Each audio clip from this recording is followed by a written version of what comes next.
Olá pessoal, professor Elson Werneck mais uma vez aqui na telinha com vocês. Hoje eu não estou aqui apenas como professor, mas também como aluno, certo? Para realizar um trabalho da minha pós em docência do ensino superior. Eu sou licenciado em computação, licenciado entre aspas, né? Que falta eu colar grau, né? Instituição pública, enfim, mas vai dar certo. Vou licenciar quando colar grau, mas já concluí o curso. Sou bacharelando em Direito do sexto período do curso de Direito. E também estou fazendo pós em docência do ensino superior. E com a proposta hoje de falar sobre o educomunicador, né? A educomunicação.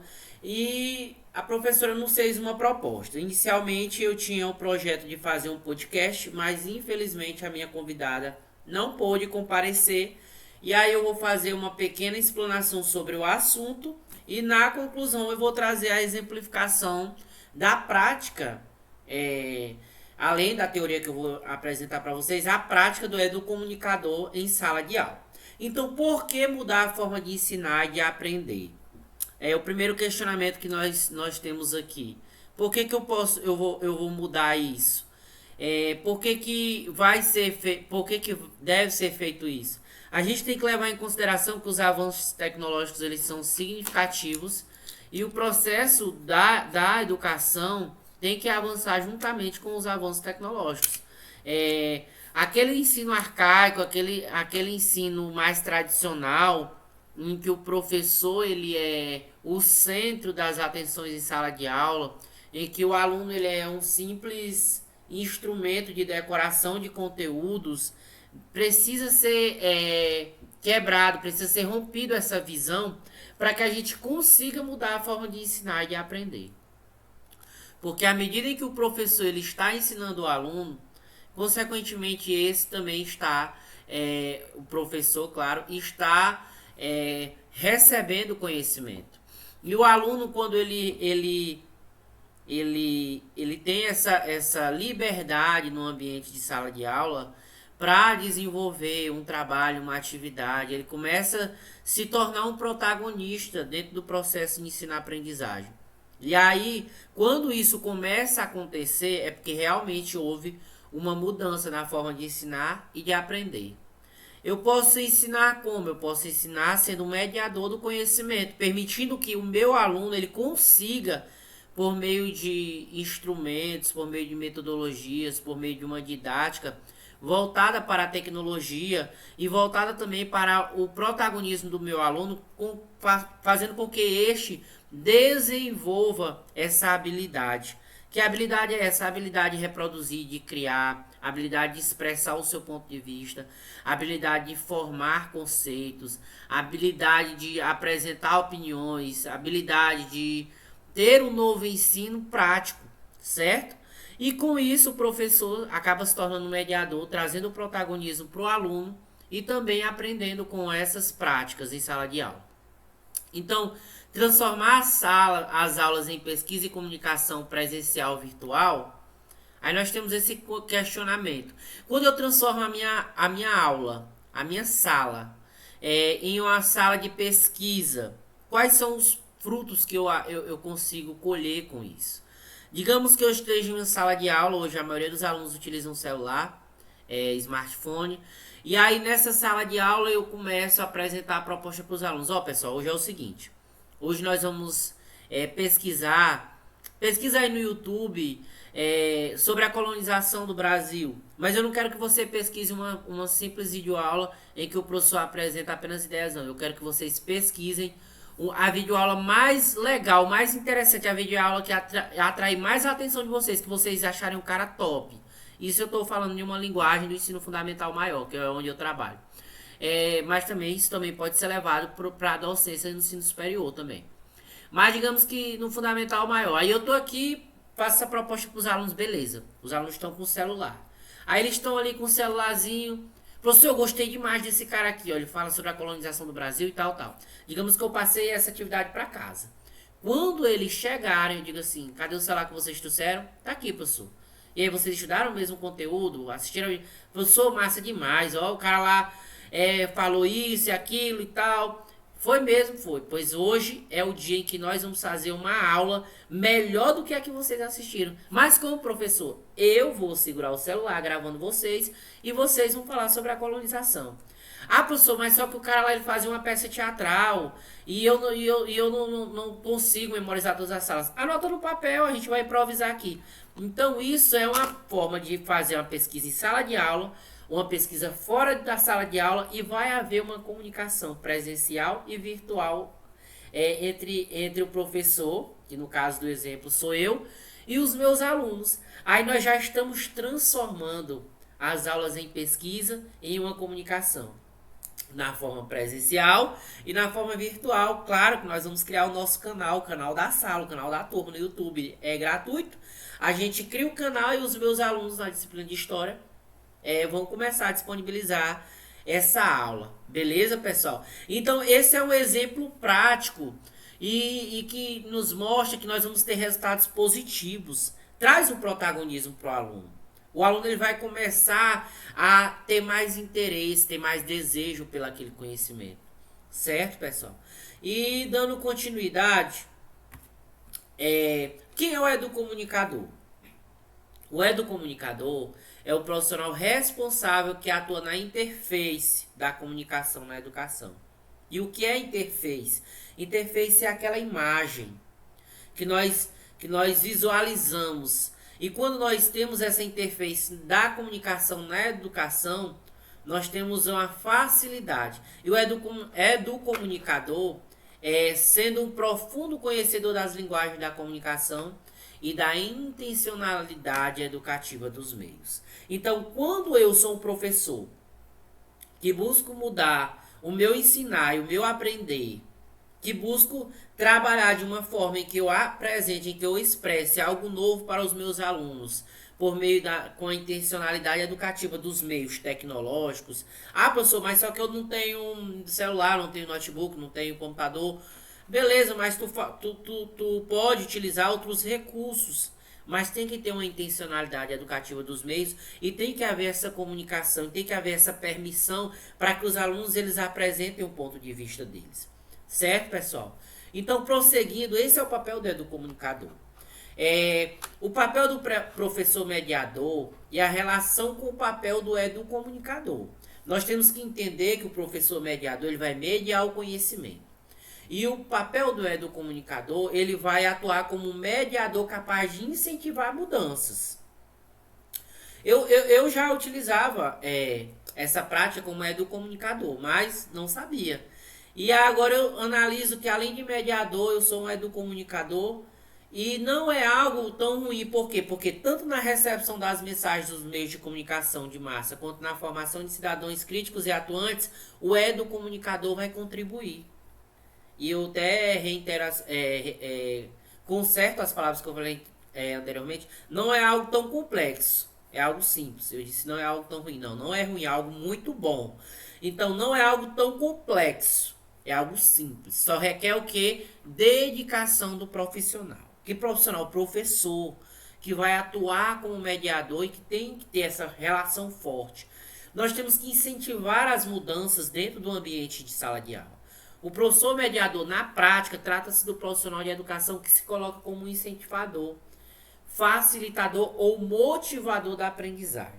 Um exemplo aqui de mediação em sala de aula, que a gente costuma muito fazer na instituição de ensino que eu trabalho, são as gincanas.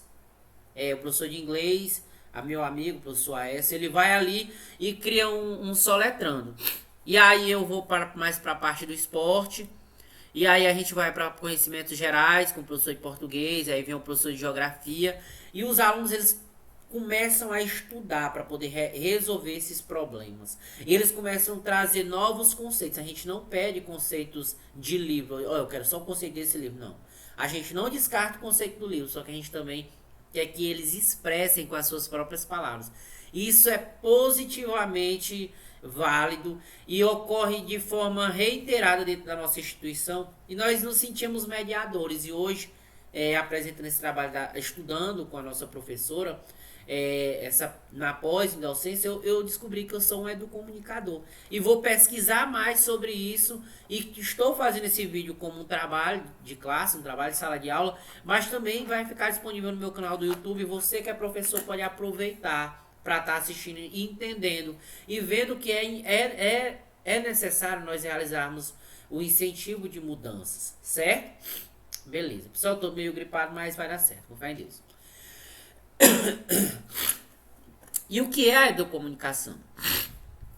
Existem vários, tantos termos no meio da educação que nem sabemos o que significa, verdade. Todos os dias aparecem novos termos. Mas um que está se ampliando devido aos seus aspectos positivos é a educomunicação. É a educação atrelada à comunicação, é a unificação dessas palavras, mas não só na teoria, como também na prática. Deve ser na teoria e na prática. Mas o que significa isso? A educomunicação é a utilização da tecnologia dentro da sala de aula e a sua apropriação positiva dentro do ambiente escolar, capaz de melhorar a dinâmica da aula. Praticamente toda escola, eu trabalho em escola da zona rural, mas praticamente toda escola tem internet. Lá no interior onde eu trabalho, na zona rural, tem internet no povoado que eu trabalho. Então, a utilização desse recurso, que é a internet, juntamente com a utilização dos aparelhos dos alunos, podem ser podem ser objetos para se realizar dentro de sala de aula a utilização dessas tecnologias, certo?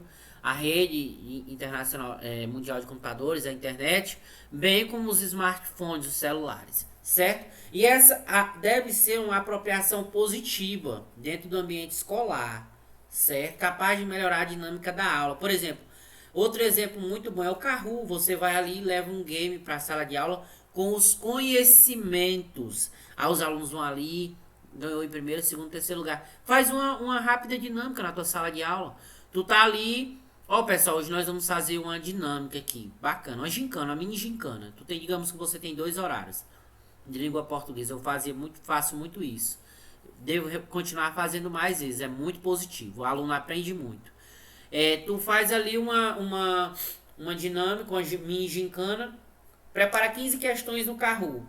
Dessas 15 questões, no final, você diz, olha, os 5 primeiros colocados foram os que passaram para a segunda fase, e aí vocês vão ter que resgatar outros alunos que não passaram para fazer dupla. Geralmente as minhas turmas são de 12, 20 a 25 alunos, então praticamente todos os alunos 100% participam.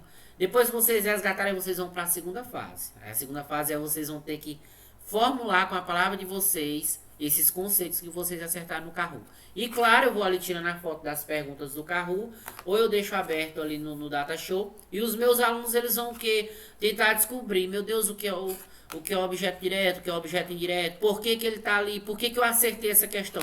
Gente, isso é muito importante e super funciona. Beleza? Então a educomunicação é isso. É a utilização da tecnologia dentro da sala de aula e a sua apropriação positiva dentro do ambiente escolar, capaz de melhorar a dinâmica da aula, certo? Como ocorre? Na educomunicação, utiliza-se os meios de comunicação para levar os atores sociais à produção de cultura. Essas práticas têm como objetivo o fortalecimento do protagonismo dos sujeitos sociais. Quem são esses sujeitos sociais? É o aluno, é o professor, são esses que estão dentro desse processo. Mas para isso é necessário que o professor gestor tenha os conhecimentos necessários para fazer essa transição em sala de aula. Por isso precisamos estudar. Hoje existem muitas oficinas capacitando os profissionais para trabalharem com a educomunicação na sala de aula. Recentemente saiu um artigo intitulado Educomunicador, o professor do futuro. Muito bom, você precisa ler. E nele ressaltou-se que o educomunicador atua como um mediador capaz de incentivar mudanças, tanto na recepção das mensagens dos meios de comunicação de massa, quanto na formação de cidadãos críticos e atuantes. Então, pessoal, lembre que o principal objetivo da educomunicação é a formação de cidadãos críticos e atuantes. Agora vamos levar aqui para a nossa realidade do ensino superior. Nosso curso é em especialização em docência no ensino superior. Digamos que no meu curso, o curso de Direito, se eu tenho um aluno formado em Direito, que está se formando em Direito, bacharelando em Direito, ele necessita ter essa formação crítica. Ele necessita ter o seu ponto de vista, expor, apresentar a sua opinião sobre determinado dispositivo legal. Ele precisa ser atuante no que diz respeito ao processo de ensino e aprendizagem. Para quê? Para que realmente a gente consiga formar bacharéis em direito, administradores, sociólogos, professores em diversas áreas, médicos, que sejam pessoas críticas e atuantes dentro da sua área. Por isso que a educomunicação tem que estar em todos os níveis da educação. Certo, pessoal? O que a educação ganha? Em sala de aula, quando o aluno não é apenas um ouvinte, mas também protagonista, conseguindo colocar em prática ações simples. Quando isso ocorre, ele pode transformar o seu cotidiano na sala de aula. É até mais prazeroso. Eu vivencio isso. Quando eu vou para a sala de aula, a sala da minha escola, aqui todo professor treme quando diz, nós vamos para a sala X. Eu não posso expor qual é a sala. Nem o professor gosta, mas eu vou feliz, porque o menino já chega na porta. Oi, aqui, vem pra cá, o tio Elcio, é o professor Elcio. Porque eu sempre procuro levar uma inovação.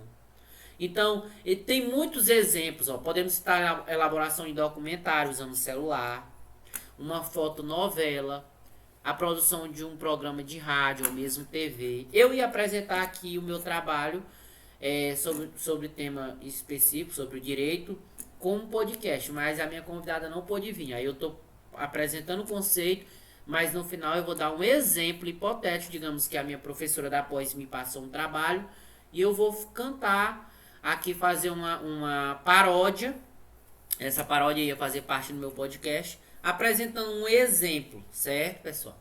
Digamos que essa paródia assim, um estúdio, claro, né? Um estúdio e tudo, mas eu vou fazer aqui para vocês e disponibilizar o vídeo. Quando os alunos estão por trás dessa criação, eles se tornam coautores da produção. São eles que fazem o planejamento e a execução. O professor apenas dá autonomia de criar, planejar qualquer evento. Essa é também uma forma de deixá-los mais críticos e assim formar indivíduos que não vão repassar informações, mas vão fazer suas devidas reflexões. Sujeitos pensantes, críticos, atuantes na sua área, com projetos, com sonhos, com visões, que vão permitir com que esses cidadãos eles fortaleçam o seu conhecimento, não de forma engessada, mas sim de forma ampla, permitindo novos conhecimentos, novos saberes e possibilitando a criação de novas ideias. Essa é a importância da educomunicação dentro da educação. É isso que a educação ganha. Certo, pessoal? Resumindo, quando comunicação e educação andam juntos, ou melhor, suas práticas se unem, como eu falei anteriormente, surge o conceito de educomunicação. É possível que muitos professores estejam fazendo educomunicação sem mesmo saber. Eu era um desses. Eu me considerava um mediador, hoje eu já me considero mais um educomunicador. Que mais escolas deixem seus alunos virarem protagonistas de suas aulas, dando-lhes a oportunidade de aprender. Certo, pessoal? Agora vamos visualizar isso na prática. Eu vou criar aqui um caso hipotético. Digamos que a minha professora da pós, que ela passou, claro, né? Não era só para mim apresentar só isso aqui, era para mim fazer um podcast, uma novela, alguma coisa assim, envolvendo a educomunicação. Só que eu tive problemas aqui com a minha convidada, enfim. Mas hoje eu vou apresentar aqui. Digamos que ela disse, olha, eu quero que vocês criem um clipe falando sobre direito, falando sobre a importância de respeitar a diversidade, enfim, as classes minoritárias. E aí eu quero que vocês façam esse trabalho e eu quero que vocês me enviem um vídeo dessa canção nesse estúdio, entre aspas, né? Que a gente sabe da limitação dos alunos, mas digamos se fosse no estúdio. E que vocês cantem uma paródia de uma música que vocês queiram. Aí eu, aluno José Elcio da pós, ou do curso de Direito, digamos que foi uma ideia do professor, vou lá e crio uma paródia da música Trem Bala, falando sobre a diferença das pessoas, é, das palavras, como cuidar. E aí eu vou lá e cantar, vou cantar. E agora eu vou cantar pra vocês, pessoal. Ó. Não é sobre ser todas as pessoas do mundo assim. É sobre saber que nem mesmo por isso se pode agredir. É sobre falar e poder escutar a diferença na voz. É sobre olhar e também não ligar para o que pensam de nós. É saber que o mundo é infinito e que diferenças o tornam bonito. É saber respeitar. E então fazer valer a pena cada gesto daquela pequena palavra amar. Não é sobre chegar no pódio de um palco e saber que venceu. E nem magoar outra pessoa porque ela perdeu. É sobre ser amigo e ter empatia nas situações. E assim ser humilde para ter uma vida sem imposições. A gente não pode ser tudo. Qual seria a graça do mundo se fosse assim? Por isso eu prefiro os sorrisos e as diferenças que a vida trouxe para perto de mim. Não é sobre tudo que a sua boca é capaz de falar, e sim sobre cada palavra que é dita sem magoar. Também não é sobre falar sem pensar e não viver em paz. Porque quando menos se espera a vida já ficou para trás. Então não agrida ao próximo com palavras ou gestos que possam o diminuir. Que a vida é trem-bala, parceiro, e a gente é só passageiro prestes a partir. Então não agrida ao próximo com palavras ou gestos que possam o diminuir. Que a vida é trem-bala, parceiro, e a gente é só passageiro prestes a partir. Beleza, pessoal? A voz não é das melhores, mas a intenção sim. Então, esse foi o exemplo de uma atividade de educomunicação. Digamos que o aluno estava em um estúdio e fiz essa paródia e aí gravei e mandei para o meu professor. E digamos que era aula sobre direitos humanos, enfim, direito minoritário, direito das minorias. E ali, de alguma forma, eu ia apresentar o meu ponto de vista sobre aquele assunto. E iria estar aprendendo e também construindo novos conhecimentos. E eu deixo para vocês essa frase de Rubem Alves que diz que ensinar é um exercício de mortalidade. De alguma forma, continuamos a viver naqueles cujos olhos aprenderam a ver o mundo pela magia da nossa palavra. O professor, assim, não morre jamais. Muito, muito bacana essa frase, eu gosto muito dela. Desde a primeira vez que eu vi. E meu muito obrigado, esse foi meu trabalho. Você que é professor pode estar assistindo esse vídeo. Dá o seu like. Professora da pós, dá a sua notinha. Muito obrigado aos companheiros, esse foi o meu trabalho.